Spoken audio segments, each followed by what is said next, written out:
சொத்துக்காகவும் வழக்குக்கு பயந்து மனம் மாறலாம் என்ற நிலைமை வருவதை விட சிறைச்சாலையில் ஓராண்டு தனிவிதிமுறை இருக்கிறது சொல்லி கருத்துட்டேன்.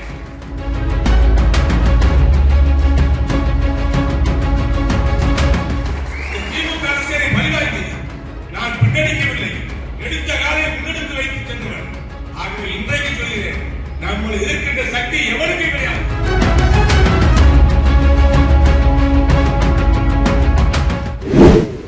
மற்ற பகுதிக்கழக செயலர்கள் 6 பகுதிக்கழக செயலர் சவுத்ரா போன்றவர்கள், பொதுச்செயலர் கலைவாணி போன்றவர்கள் திமுக ஆட்சிக்கு வந்த உடனே யாரை குடிவித்தார்கள்?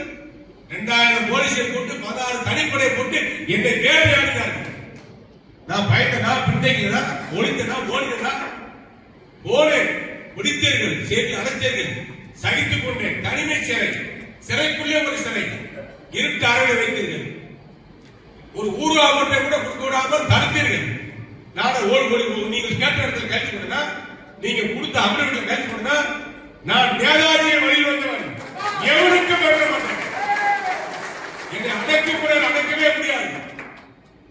மகிழ்ச்சியுடைய வரலாறை படித்தவன், விடுதலை காலத்தில் வரலாறை படித்தவன், சேத்போராவுடைய வரலாறை படித்தவன், வீரவாண்டிய கண்டியாவுடைய வரலாறை படித்தவன், தேவனுடைய வரலாறை படித்தவன், பல தியாகியுடைய வரலாறை படித்தவன், இந்த நாட்டுக்காக தியாகம் செய்த தலைவருடைய வரலாறை படித்தவன், வாவுசுடைய தியாகத்தை படித்தவன்.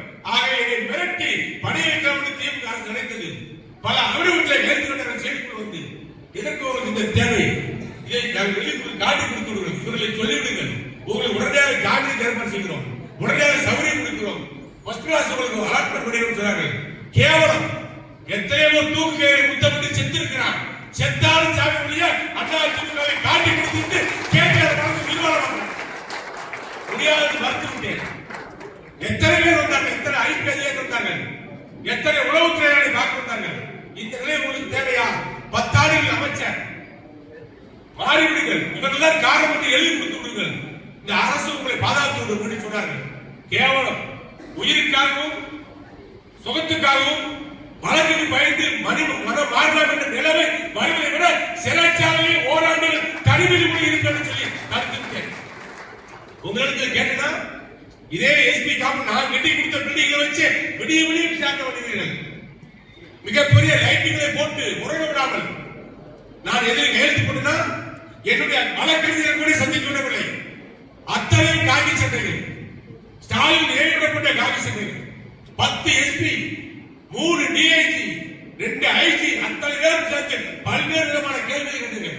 ஒரு கேள்வியாவது உங்களுக்கு உடன்பட்டு என்னிடத்தில் நேர்மை இருந்தது, உண்மை இருந்தது. புரட்சி தலைவர் எம்ஜிஆரை பார்த்து வளர்ந்தவன், அவர் பலத்தை பார்த்து வளர்ந்தவன். உரிமை குரல் திரைப்படத்திலே கத்தியால எம்ஜிஆரை புத்தகத்திலே திரைப்படத்திலே கல்லால் அடித்தவன்.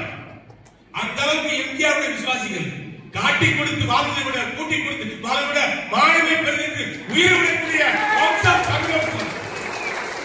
திமுக அரசியலை பரிவாய்த்து நான் பின்னடிக்கவில்லை, எடுத்த காலை முன்னெடுத்து வைத்து சென்றவன். ஆகவே இன்றைக்கு சொல்கிறேன், நம்ம இருக்கின்ற சக்தி எவருக்கு கிடையாது. என்னைத்தான் அழிக்க நினைப்பார்கள், என்னைத்தான் ஒடுக்க நினைப்பார்கள், என் மீதுதான் குற்றச்சாட்டுவார்கள். கொலை கூட்டத்தை சாடித்தால் கூட நான் பொறுத்து கொண்டிருப்பேன். அவமானமாக பணவாங்க சொன்னாங்க. யாரிடத்திலாவது பணம் வாங்கி நான் வேலை என்று சொல்லி ஏமாற்றியதாக வரலாறு உண்டா?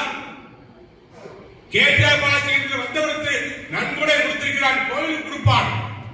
இப்படித்தான் பேர் வாங்கினேன். கேவலம் என்ற இந்த திமுக ஆட்சியை அடித்து நொறுக்க வேண்டும்.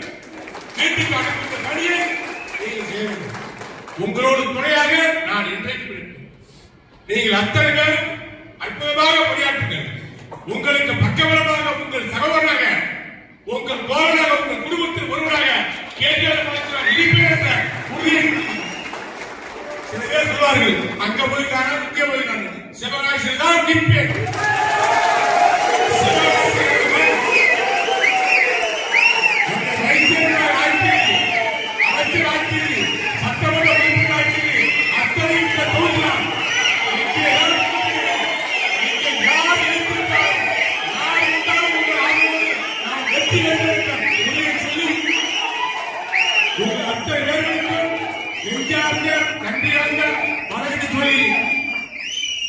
எனது மன குமுறலை சொல்லக்கூடிய பாக்கியத்தை கொடுத்த உங்கள் அத்தனை பேருக்கும் நெஞ்சார்ந்த நன்றி.